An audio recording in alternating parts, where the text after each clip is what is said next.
Hi mga kabesh, samahan niyo akong balikan ang mga adventure namin sa taong 2023 at ang una sa listahan ay ang hinulugang taktak na matatagpuan sa Antipolo City.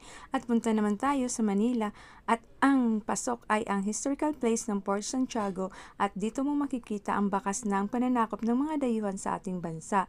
At malilimutan ba natin ang Venice Grand Canal sa McKinley na matagpuan sa Taguig City? Dito ay feel mo talaga ang ambience ng Venice sa ibang bansa at may mga restaurant na inspired sa Italy.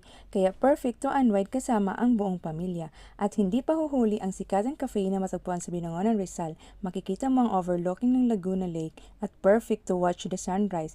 May mga food din silang siguradong pasok sa panlasa mo. Pwedeng isamang buong tropa at buong pamilya to feel the nature's vibes in Binangonan, Rizal. Dumako naman tayo sa San Mateo, Rizal at ating i-explore ang Casa Peregrine. Napakaganda ng tanawin at busugin ang ating mga mata. Perfect dito mag-overnight camping para makita mo